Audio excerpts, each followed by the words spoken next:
soit avec vous et avec votre esprit. Évangile de Jésus-Christ selon saint Marc. Après l'arrestation de Jean le Baptiste, Jésus partit pour la Galilée proclamer l'évangile de Dieu. Il disait: les temps sont accomplis, le règne de Dieu est tout proche, convertissez-vous et croyez à l'évangile. Passant le long de la mer de Galilée, Jésus vit Simon et André, le frère de Simon, en train de jeter les filets dans la mer, car ils étaient des pêcheurs. Il leur dit: venez à ma suite, je vous ferai devenir des pêcheurs d'hommes.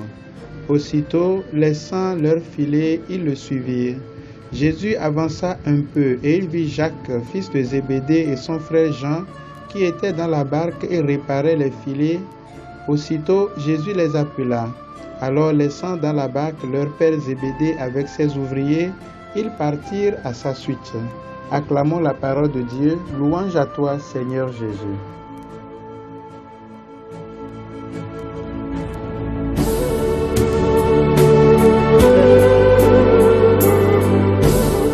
Ô Seigneur, envoie ton esprit et tout sera créé et tu renouvelleras la face de la terre. Viens, esprit de feu, allumer ta flamme dans le cœur de tes fidèles. Viens, esprit de force, nous donner courage pour les œuvres de charité. Viens, esprit de sagesse, conduire nos existences dans l'audace et la prudence. Viens, esprit de conseil, éclairer notre chemin vers Dieu notre Père. Frères et sœurs, dimanche dernier, à travers la vocation de Samuel et des 4 premiers apôtres dans l'évangile de Jean, nous avons compris que Dieu nous appelle pour nous associer à son œuvre de rédemption qui a pour destinataire tous les hommes et toutes les femmes. Aujourd'hui, avec la figure de Jonas, nous comprenons que l'objectif final de la mission à laquelle nous sommes associés est la conversion en vue du salut. Nous pensons souvent que ce sont les autres qui ont besoin de conversion, mais à lire entre les lignes l'histoire de Jonas, on voit bien que c'est l'appelé, l'envoyé qui a besoin en premier de se convertir. Il s'agit pour nous donc de revoir notre conception de Dieu et d'apprendre à laisser Dieu être Dieu et nous rester ses serviteurs.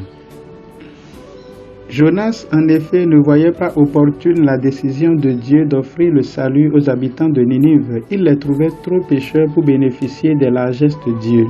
Dans la première partie du livre, il avait d'abord refusé d'aller à Ninive et a pris la direction de Tarsis. Ce n'est qu'après l'expérience de se retrouver dans le ventre du monstre marin, puis vomi sur les côtes de Ninive, qu'il comprend l'engagement de Dieu en faveur de ce peuple. La partie que nous avons écoutée est le deuxième appel de Dieu. Après son séjour dans le ventre du gros poisson et la prière qu'il y a fait, il obéit. Il comprend, mais il ne croit pas pour autant. Il n'est pas encore capable d'imaginer ce que Dieu peut faire par amour et pour sauver. Il annonce: encore 40 jours et Ninive sera détruite. Puis il s'assoit pour voir s'accomplir cette prophétie. Il a oublié que Dieu ne veut pas la destruction du pécheur, mais sa conversion. En une seule journée, au lieu de 3, Ninive se convertit. Les hommes, les femmes, les enfants et même les animaux. Cette conversion est traduite par des actes concrets, la foi, le jeûne, les habits, etc. Alors Dieu renonce au châtiment dont il avait menacé la ville et Jonas est déçu. Voilà, le prophète seul ne s'est pas converti. Il est écœuré, dégoûté et va trouver refuge en dehors de la ville. Il n'a pas compris que c'est ainsi que Dieu exerce sa justice. Il est encore dans le schéma de la justice humaine.